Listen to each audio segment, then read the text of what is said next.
Hi students, हमारा आज का जो टॉपिक है वो है how DNA encode protein structures. ठीक है जी। इसको मैं आसान अल्फाज में अगर बताऊं तो ये है कि मेरे पास ये डीएनए का एक डबल स्ट्रैंड है। ये जो डीएनए का डबल स्ट्रैंड है ना, ये कैसे प्रोटीन के स्ट्रक्चर को इनकोड करता है। यहाँ पे मैंने ये प्रोटीन का स्ट्रक्चर बना दिया, यहाँ पे सेंटर में एक मैसेंजर आरएनए। ठीक है, डबल स्ट्रैंड डीएनए से प्रोटीन की इनकोडिंग कैसे होती है। इनकोडिंग का मतलब जो है वो ये है, कोड्स का मतलब होता है खुफिया कोई स्टेटमेंट या खुफिया वर्ड्स। ठीक है, कि प्रोटीन के अंदर जो हमारे पास अमाइनो एसिड्स की जो है वो तरतीब, उसकी अरेंजमेंट जो होती है वो कैसे होती है, वो डीएनए के ऊपर कैसे डिपेंडेंट है, तो इसके बारे में हम थोड़ा सा इसके अंदर देखेंगे। सबसे पहले जो टॉपिक है ना स्टूडेंट्स, आपने इस टॉपिक को दो हेडिंग्स में स्प्लिट कर लेना है। ठीक है, पहली हेडिंग देनी है एफ सेंगर 1953, दूसरी हेडिंग है 1956 वर्नन इंग्रम। ये दो हेडिंग्स हैं। ये जो दो हेडिंग्स हैं, इसमें जो पहली हेडिंग्स 1953 फ्रेडरिक सैंगर्स की है, इसमें आपने ये बताना है कि ये एक इंग्लिश बायोकेमिस्ट था। अगर इंग्लिश का वर्ड आ गया है तो इसका मतलब है ये इंग्लैंड से बिलोंग करता है, जिसको हम बरतानिया भी कहते हैं, यूके भी कहते हैं, इंग्लिस्तान भी कहते हैं, और पाकिस्तान में कुछ लोकल लैंग्वेजेस जिस तरह गुजरात और पोठोहार जो है वहाँ पे उसको वलायत भी कहते हैं इंग्लैंड को। ठीक है जी। तो बरतानिया, ये बायोकेमिस्ट इंग्लैंड से बिलोंग करता था, फ्रेडरिक सैंगर्स। इसकी मैं ना बिब्लियोग्राफी पढ़ रहा था थोड़ी देर पहले कि जो इसको नोबेल प्राइज़ भी दिया गया फ्रेडरिक सैंगर्स को, क्योंकि बायोकेमिस्ट में था तो केमिस्ट्री में नोबेल प्राइज़ अवार्ड किया गया। इसके बाद इसको कनाडा से इंटरनेशनल अवार्ड भी मिला है। ठीक है, और आप भी अगर इसकी विकिपीडिया पे देखें तो फ्रेडरिक सैंगर्स को काफ़ी इनाम मिले हैं दुनिया में, डिफरेंट पार्टिसिपेशंस पे, डिफरेंट इन्वेंशंस पे। तो सबसे पहले फ्रेडरिक सैंगर जो है, एक प्रोटीन है इंसुलिन। आज के दौर में कोई शख्स इंसुलिन जो है उसके बारे में कोई ऐसा शख्स नहीं है जो नावाकिफ़ हो। इंसुलिन ये जो प्रोटीन है इसमें 51 अमाइनो एसिड्स होते हैं, क्योंकि आपको पता है कि प्रोटीन है तो प्रोटीन बनती ही अमाइनो एसिड से है। इंसुलिन में दो चेन है, एक का नेम अल्फ़ा है, दूसरे का बीटा है। अल्फ़ा के अंदर 21 अमाइनो एसिड हैं और बीटा में 30 अमाइनो एसिड हैं। टोटल मिलाकर 51 अमाइनो एसिड्स हैं। असल में स्टूडेंट ये है कि इन अमाइनो एसिड का सीक्वेंस, ये जो 51 अमाइनो एसिड है ना, इनका सीक्वेंस फ्रेडरिक सैंगर ने फर्स्ट टाइम डिस्कवर किया। और इंसुलिन हमारी बॉडी के अंदर पाई जाती है, जिसका काम है ब्लड से ग्लूकोज को लेके सेल के अंदर ट्रांसफ़र करना, और इससे ब्लड में ग्लूकोज का लेवल कम होता है। ऐसे लोग जिनमें इंसुलिन नहीं बनती, उनको डिजीज़ जो होती है उसको हम शुगर कहते हैं। आज बहुत से ऐसे लोग हैं पूरी दुनिया में जिनको शुगर की डिजीज़ है, और इंसुलिन से हम उनको कंट्रोल करते हैं। ठीक है, तो साइंस का कमाल है, ये साइंटिस्ट है। ठीक है, मेरे YouTube पे बहुत से इंडियन स्टूडेंट्स भी लेक्चर देख रहे हैं, पाकिस्तानी स्टूडेंट्स भी देख रहे हैं। तो मैं एक ये चीज़ आपको जस्ट एक बताऊं, दुनिया में मुझे कोई एक सिंगल वन साइंटिस्ट दिखा देना जिसने कभी ये स्टेटमेंट दी हो कि मेरा ये जो वर्क है ये जस्ट क्रिश्चियन के लिए है, मेरा ये जो वर्क है ये जस्ट ज्यूज़ के लिए है, या मुस्लिम्स के लिए है, या हिंदुइज़्म के लिए है। नो, साइंटिस्ट जस्ट ह्यूमैनिटी की बात करता है और वो ह्यूमैनिटी के लिए काम करता है। ठीक है स्टूडेंट्स, जो भी देख रहे हैं स्टूडेंट्स, देखें आज इंसुलिन बनी, हर शख्स इसको यूज़ कर रहा है, वो जिस मर्जी मज़हब से बिलोंग कर रहा है। ठीक है, तो ये जो साइंटिस्ट है ये क्रिश्चियन था इंग्लैंड से, क्योंकि आपको पता है वहाँ पे क्रिश्चियनी अरूज पे है, क्रिश्चियन है वहाँ पे। ठीक है, तो ये सीक्वेंस फाइंड हो गया। इस सीक्वेंस के फाइंड होने के बाद इसने ना पेपर क्रोमेटोग्राफी यूज़ करके इंसुलिन के अंदर अमाइनो एसिड की तरतीब को फाइंड किया कि ये कैसे कैसे तरतीब आती है। उसके बाद क्या हुआ कि 1956 में 3 साल बाद एक और साइंटिस्ट है वर्नर इंग्रम, इसकी मैं बिब्लियोग्राफी पढ़ रहा था। ये जो साइंटिस्ट है ये जर्मन से, पोलैंड से बिलोंग करता है, पोलैंड से। पोलैंड एक छोटी सी स्टेट है जो जर्मन के साथ है, ठीक है।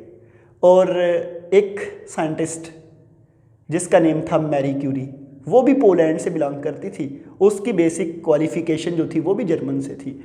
इसकी भी बेसिक जो है इंग्रम की जर्मन से है। बाद में ये हायर स्टडी के लिए इंग्लैंड में चला गया, कैम्ब्रिज यूनिवर्सिटी में, और कैम्ब्रिज के बाद फिर ये सेटल्ड हो गया जाकर अमेरिका में, और वहाँ पे फिर इसकी डेथ हुई, ठीक है जी। तो 1956 में कैम्ब्रिज यूनिवर्सिटी में वर्नर इंग्रम हीमोग्लोबिन प्रोटीन की स्टडी कर रहा था। खैर हीमोग्लोबिन प्रोटीन की स्टडी तो असल में फ्रेडरिक सैंगर ने कर दी थी, क्योंकि आपने फर्स्ट ईयर के अंदर चैप्टर 2 आपने पढ़ा था, वहाँ पे आपने प्रोटीन का स्ट्रक्चर्स पढ़ा था। प्रोटीन का primary, secondary, tertiary and quaternary structures होते हैं। तो प्राइमरी के अंदर आपने हीमोग्लोबिन और इंसुलिन के सीक्वेंसिंग के बारे में पढ़ा था कि हीमोग्लोबिन में 574 अमाइनो एसिड्स होते हैं, 4 चेन हैं, 2 alpha 2 beta, 1 alpha 141, 1 beta 146 amino acids के बारे में। ये बातें तमाम ऑलरेडी अब डिस्कस की हुई हैं फर्स्ट ईयर के अंदर, ठीक है जी। वर्नर इंग्रम क्या देखता है, कैम्ब्रिज यूनिवर्सिटी के अंदर ना हीमोग्लोबिन के अंदर स्टूडेंट 574 अमाइनो एसिड्स हैं, इसमें 2 अल्फा चेन हैं और 2 ही बीटा चेन है। अल्फा के अंदर 141, 141, 146, 146। इसका मतलब है अगर आप स्टूडेंट इस सब को टोटल करें तो 574 अमाइनो एसिड जो हैं वो टोटल बन जाते हैं।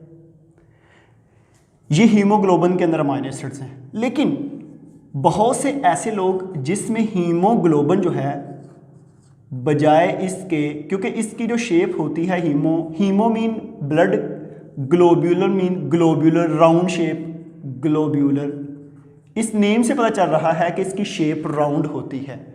लेकिन कुछ ऐसे लोग हैं जिसमें हीमोग्लोबिन की शेप राउंड होने की बजाय सिक्कल की तरह की होती है। सिक्कल कहते हैं दरांती को। ये जो एग्रीकल्चर इंस्ट्रूमेंट है जिससे हम ग्रास काटते हैं दरांती से, ठीक है, उसको हम सिक्कल कहते हैं, ठीक है जी। सेल अनीमिया, अनीमिया डिजीज़, इसका मतलब होता है ब्लड की डेफिशिएंसी, किसी भी बॉडी में ब्लड की जो कमी हो जाती है उसको हम अनीमिक डिजीज़ कहते हैं। तो असल में होता यह है कि ऐसे लोग जिसमें हीमोग्लोबिन, जिनके ब्लड में ग्लोब्यूलर शेप की होने की अलावा मतलब राउंड शेप नहीं होती बल्कि वो इख्तियार हो जाती है द्रांति की तरह की। स्टूडेंट जब ये इसकी शेप हीमोग्लोबिन की द्रांति की तरह की हो जाएगी तो रेड ब्लड सेल भी उसी शेप में कन्वर्ट हो जाएंगे, द्रांति की तरह के हो जाएंगे रेड ब्लड सेल्स। जब रेड ब्लड सेल द्रांति की तरह के होंगे तो वो हमारी आर्टरीज से पास नहीं कर पाते। जब हमारी आर्टरीज, वेन्यूल्स से वो जो सिक्कल की तरह के रेड ब्लड सेल पास नहीं करते तो इंसान की डेथ हो जाती है। तो ऐसे ये जो साइंटिस्ट था वर्नर इंग्रम, ये सिकल सेल अनीमिया पे स्टडी कर रहा था। स्टडी करने के बाद इसने वो रीजंस आइडेंटिफाई कर ली जिसकी वजह से जो रेड ब्लड सेल है वो राउंड नहीं होता, राउंड होने के बजाय वो सिक्कल की तरह का हो जाता है। फिर इसने बताया कि उसकी क्या रीज़न है। वो रीज़न सुने कि वो रीज़न क्या है। स्टूडेंट्स, मैंने आपको बताया कि हीमोग्लोबिन में 574 अमाइनो एसिड्स होते हैं। इसकी जो बीटा चेन है ना, कौन सी? बीटा। बीटा में 146 अमाइनो एसिड है। जो 141 नंबर पे अमाइनो एसिड आ रहा है उसका नेम है वलीन, 141 पे। जो 142 पे आ रहा है उसका नेम है हिस्टिडीन, 43 पे जा रहा है leucine, threonine, proline, glutamic acids.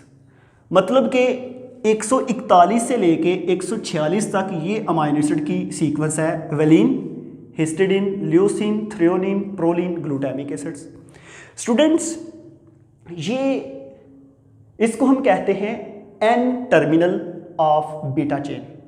ये लिखा होगा normal haemoglobin beta chain at N terminal भी इसको कहते हैं, टर्मिनल एन, ठीक है।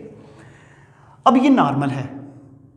वर्नर इंग्रम ने क्या स्टडी की कि वो लोग जिसमें हीमोग्लोबिन रेड ब्लड सेल की शेप को सिक्कल की तरह की कर देती है, उसमें क्या होता है कि जो बीटा चेन है ना उसका जो एन टर्मिनल है उसमें जो 146 नंबर पे अमाइनो एसिड आ रहा है, ये देखिए मैंने 46 भी लिखा है, ये जो 146 पे अमाइनो एसिड आ रहा है, आना तो ग्लूटामिक एसिड चाहिए था लेकिन यहाँ पे वलीन या वलाइन भी कहते हैं आ जाता है गलती से, तो जिसकी वजह से रेड ब्लड सेल की शेप जो है वो राउंड नहीं रहती, वो सिक्कल की तरह की हो जाती है।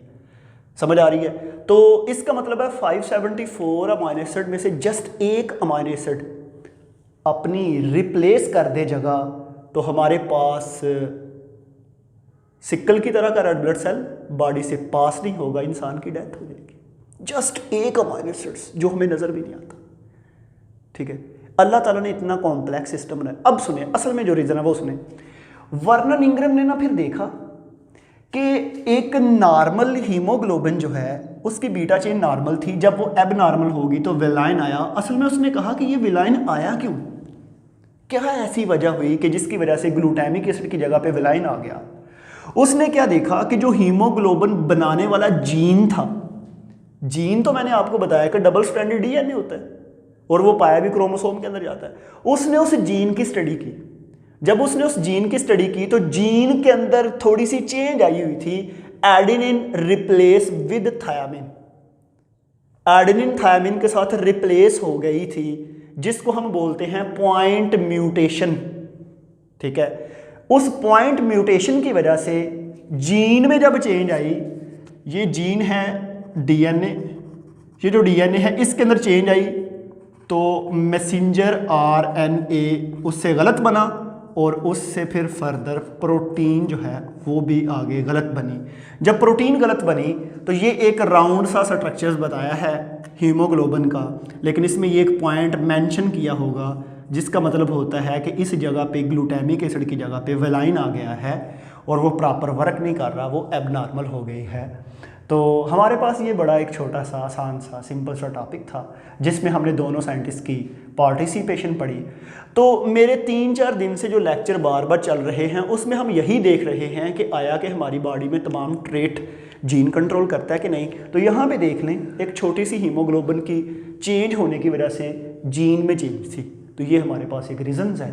तो इसको हम यहाँ पे वाइंड अप करते हैं। नेक्स्ट जो है हम जीन एक्सप्रेशन को स्टार्ट करेंगे। तो स्टूडेंट आज के लिए